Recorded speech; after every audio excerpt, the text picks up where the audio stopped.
Good evening, everybody. You're watching NDTV, and the Bihar campaign is in its final stretch. In fact, tomorrow by 5 p.m. the campaign will come to an end. I come to you from Araria, which is part of Simanchal. Araria goes to vote on the 11th of November as part of the second phase. A lot of things have been discussed here, from SIR to vote chori to lack of development to flood relief to the most important thing, accountability. Accountability when it comes to governance, accountability when it comes to infrastructure, and more importantly, accountability when it comes to people's welfare. So what do the youngsters of Araria think? That's what we will discuss, but that's in just a bit. Let me also tell you what happened at the national level today. Prime Minister Modi was campaigning in Bihar and he lashed out at RJD, Congress Mahagathbandhan. He said that this is Katta politics and the age of Katta will come back if the RJD comes back to power. Remember, the BJP has been harping on Jungle Raj narrative, while the RJD, especially Tejasvi Yadav, has been talking about the decline in law and order under the regime of Nitish Kumar. So this is going to be a battle of narratives. How do people remember it is going to decide the outcome of this election. Priyanka Gandhi, of course, shot back at the Prime Minister, and she said that the Prime Minister is showing a lot of duplicity by talking about Katta and violence on one hand and talking about beautiful songs like Vande Mataram on the other hand. So who really is talking about issues that have resonance? We will discuss that in just a bit. Let's listen in to what both these leaders said today. ये माहौल भी इस बात का संदेश दे रहा है। ये माहौल भी उस संकल्प का परिचय करा रहा है। नहीं चाहिए कट्टा सरकार, नहीं चाहिए कट्टा सरकार। फिर एक बार, फिर एक बार, फिर एक बार, नहीं चाहिए, नहीं चाहिए, नहीं चाहिए। कट्टों की बात करते हैं, दुनाली बात करते हैं, गोली, फिरौती, रंगदारी, हत्या, अपहरण, ये बातें करते हैं इनके नेता। इनके सबसे बड़े नेता, देश के प्रधानमंत्री, अपने स्तर को इतना गिरा चुके हैं। आप सब देख रहे हैं, आपकी आंखों के सामने है। एक तरफ वंदे मातरम, जो हमारे देश का गीत है, जो अहिंसा और सत्य का गान है, जो उस आंदोलन, उस सत्याग्रह का गान है जिसने अहिंसा द्वारा इस देश को स्वतंत्र किया। और आप ऐसी हिंसक बातें कर रहे हैं। आप किसका मजाक उड़ा रहे हैं? इस देश की जनता का मजाक उड़ा रहे हैं। ये देश जो है बहुत विवेक है इसमें। Well, joining us now is Anshu Lavijit of the Congress Party.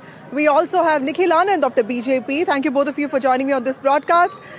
Nikhil Anand, I've been in Bihar for the last 2 days, and I know that this is very short period to understand what the state has done, but the kind of families that I visited today, especially those from the Mahadalit communities, the lack of governance, the lack of facilities in many of these parts, especially in Simanchal, is really appalling, because many of them don't even have toilets, bathrooms, basic infrastructure.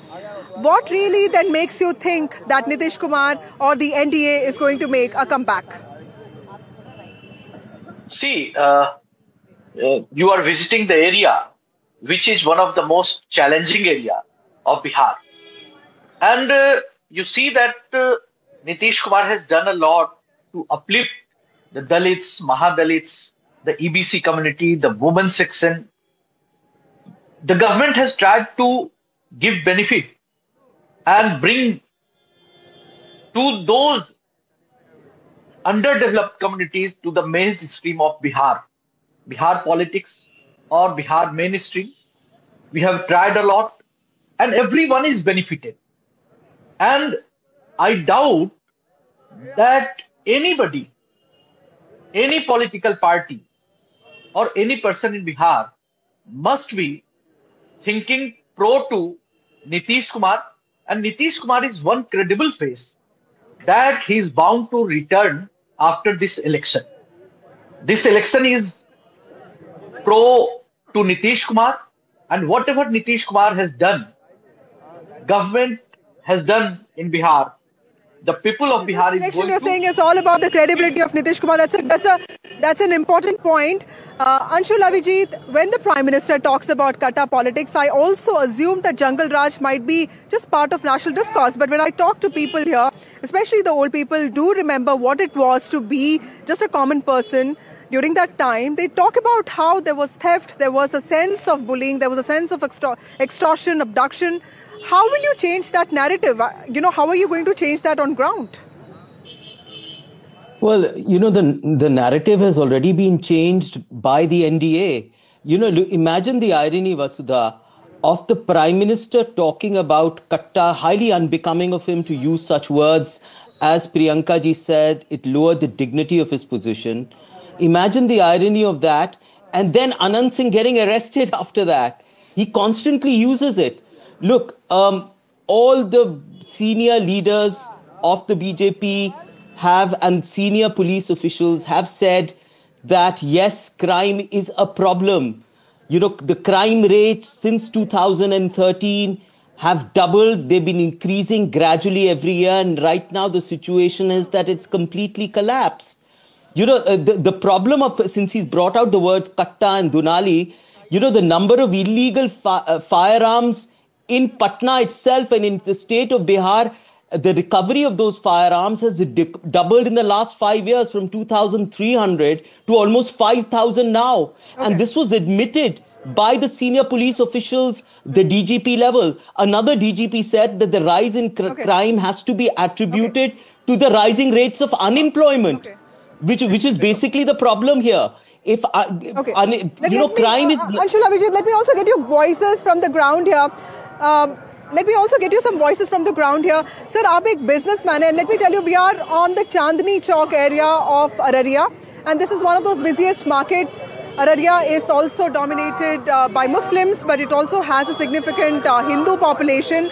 This is also an area where the MIM made inroads last time in 2020. आप एक businessman हैं, आपको क्या लगता है कि किसके आने से आपको फायदा होगा? आपके मेन मुद्दे क्या हैं?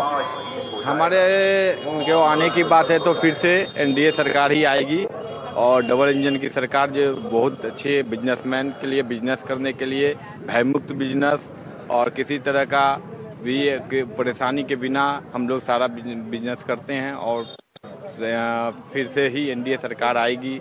और जो हम लोग को जो हर तरह की गवर्नमेंट की जो भी केंद्र सरकार की जो भी बिजनेसमैन के लिए जो भी ये योजनाएं हैं वो हम लोग को उसका लाभ मिल रहा है। लोकल इश्यूज की अगर हम बात करें तो आपके हिसाब से लोकल इशू, जैसे वोट चोरी के बारे में राहुल गांधी ने बात की है, SIR के बारे में लोगों ने बात की है, क्या वो यहाँ पे लोकल इश्यूज है? इन्फिल्ट्रेशन के बारे में होम मिनिस्टर और प्राइम मिनिस्टर लगातार बोलते आ रहे हैं, क्या ये इश्यूज हैं लोकली?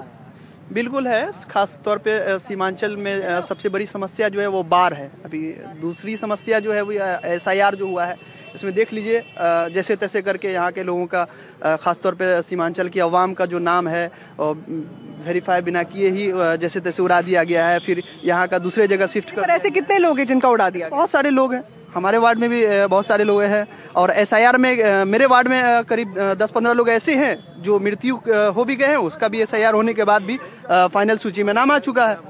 तो कैसा SIR करवा रहे हैं आप तो देख ही रहे हैं सब। अच्छा, आपके हिसाब से इस बार मुद्दा क्या है और अररिया के लोगों के लिए क्या मुद्दा है?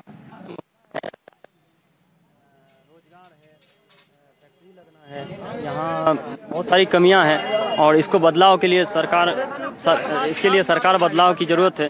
सरकार जब तक बदलेगी नहीं तो ये नहीं होगा, एक युवा नेता की ज़रूरत है, क्योंकि देख चुके 20 साल 15 साल, तो हम चाहते हैं कि बदलाव हो, क्योंकि यहाँ का लोकल मुद्दा जो है बाढ़ है, बाढ़ की समस्या है, रोजगार की समस्या है, लोगों का पलायन हो रहा है, तो ये सबको रोकने के लिए जी हमको देखना होगा सरकार को ना, सरकार बदलना बहुत ज़रूरी है। ओके, आप कह रहे थे कि यहाँ पे बाढ़ का मुद्दा, जो फ्लड का मुद्दा जो है वो बहुत ज़्यादा, हाँ, उसके बारे में बताइए।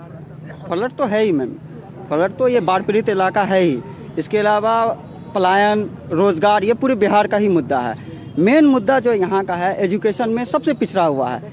ये जिला बनने के बाद लगभग 35 साल के करीब होने जा रहा है, अब तक यहाँ ना तो BEd कॉलेज है ना तो DLEd कॉलेज है। एकमात्र सरकारी कॉलेज अररिया कॉलेज अररिया है, उसमें भी अगर आप ग्रेजुएशन करना चाह रही हैं तो लिमिटेड सीट है। तो आपके आपके हिसाब से यहाँ पे इंफ्रास्ट्रक्चर नहीं हुआ है इतना, ये बताइए MIM का कितना इम्पैक्ट पड़ेगा यहाँ पे, क्योंकि ऐसा बोला जा रहा है कि यंगस्टर्स काफ़ी MIM से प्रभावित हैं, लेकिन क्या लास्ट टाइम जैसे 5 सीटें आई थी उतना इस बार रहेगा या मुस्लिम्स कंसोलिडेटेड वोट करेंगे? Thank you ma'am. ये MIM का बिल्कुल यहाँ इम्पैक्ट पड़ने वाला है, और मेरे ख्याल से लास्ट टाइम 5 सीटें आई थी तो इस बार 10 मल्टीप्लाई ज़रूर होगा, 2 टाइम्स। मजलिस बढ़त बनाएगी इस बार भी। आपको लगता है MIM का इम्पैक्ट रहेगा? नहीं रहेगा कि रहेगा? रहेगा। Okay, so mixed views there. आपके हिसाब से MIM का इम्पैक्ट रहेगा नहीं रहेगा? देखिए, अभी तो अररिया में फिलहाल त्रिकोणीय मुकाबला है। जैसा फील्ड पे हम लोग जब जाते हैं तो देखते हैं त्रिकोणीय मुकाबला, अब देखते हैं क्या होता है। Okay. Let's also listen in to what Shagufta Azim said today. She's the JDU candidate, the only Muslim female candidate that has been fielded by the NDA. She was campaigning when we caught her, and this is what she said.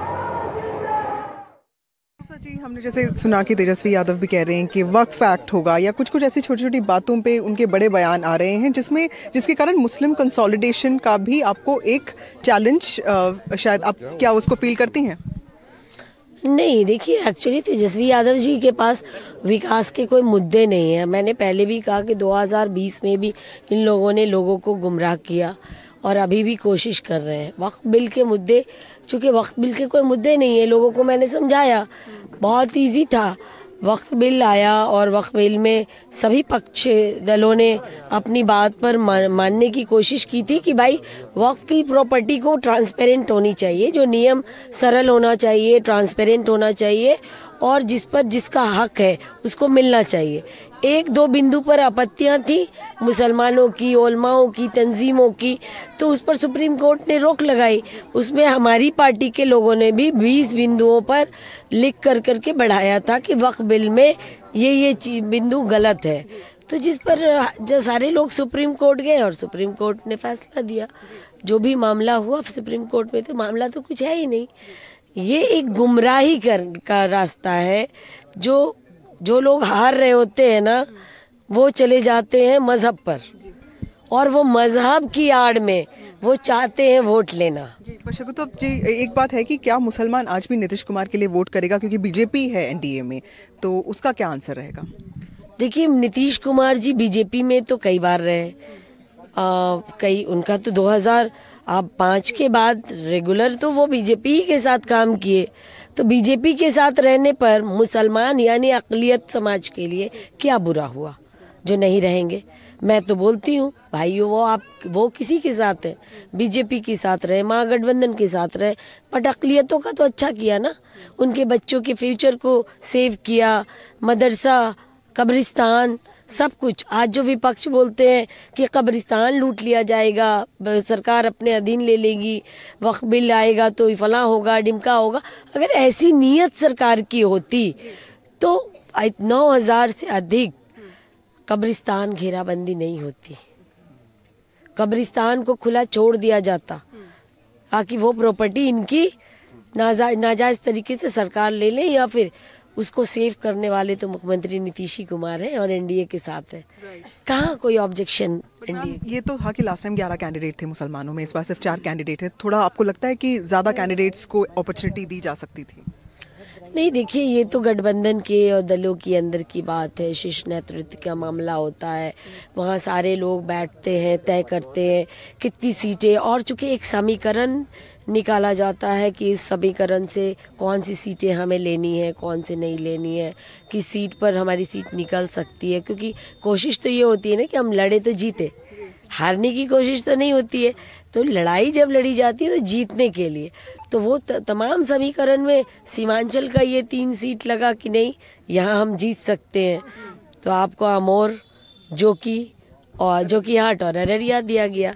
तो निश्चित तौर पर ज़्यादातर बड़ी जो संख्या वाली आबादी वाला जो क्षेत्र है, वहाँ इनके लोगों का नेतृत्व दिया गया। ऐसा नहीं था कि यहाँ से नेतृत्व को घटा दिया गया। Shagufta fighting a very difficult, challenging battle. She's the JDU candidate from Araria, and she's campaigning even as a seat gets ready to vote in the second phase of elections on the 11th of November.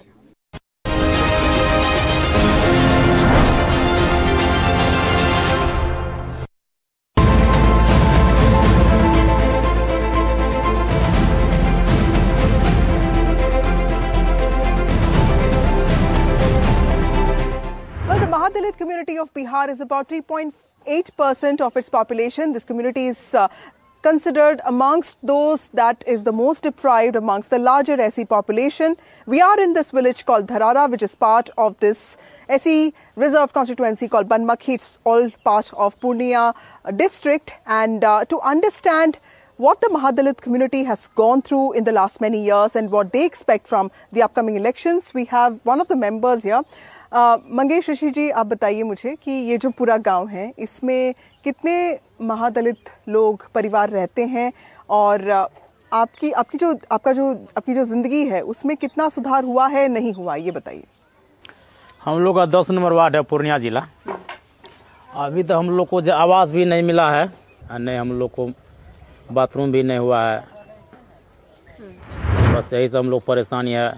हर साल तो मान लो हम लोग सरकार को vote देते हैं लेकिन सरकार काम नहीं करती है। जो भी सरकार भेजता है यहाँ नीचे का आदमी भी खा जाता है। यानी गरीब के पास आते हैं तो वहाँ बड़का आदमी खा जाता है, गरीब के पास कुछ नहीं आता है। इस बार जो चुनाव है इसमें आपको क्या लग रहा है कि क्या होगा, कैसे, कौन जीतेगा, कौन हारेगा, माहौल कैसा है? माहौल तो अभी देखो, माहौल तो अभी यही है फूले का, सही मोदी जीतेगा। अच्छा, आपको लगता है, आप कह रहे हो कि विकास हुआ नहीं है, घर पे बाथरूम नहीं है, गैस नहीं है, लेकिन फिर भी आपको लगता है कि मोदी नीतीश ही जीतेगा? हाँ। क्यों जीतेगा? मान लो वहाँ से तो सब कुछ दे ही रहा है, पर यहाँ वहाँ से आते आते मान यहाँ जो उसका चमचा है, बड़का आदमी है, हाँ। वो आते आते खा जाता है, नेता फेता सभी खा जाता है, दलाल। अच्छा, तो ये गरीब के पास पहुँचाता नहीं है।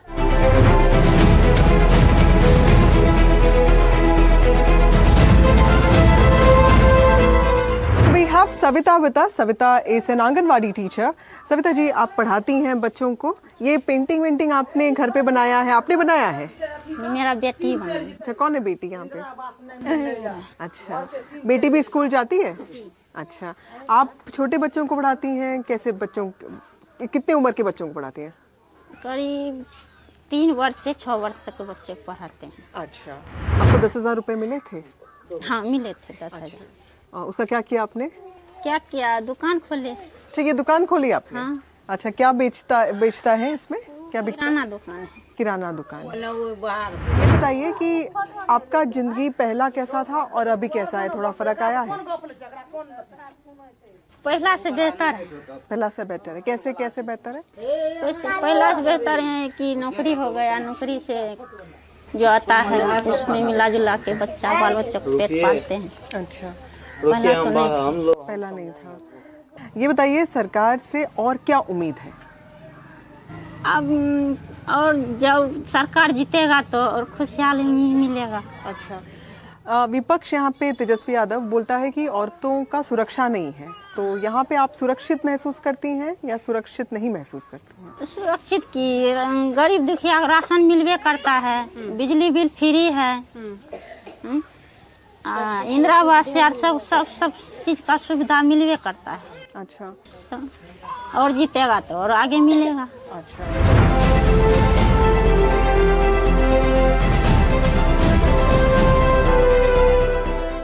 The village of Dharara, apart from the huge section of Mahadalit voters, also has a significant section of Muslim voters. We have Abdul Ghaffar with us, a member of this village who resides here.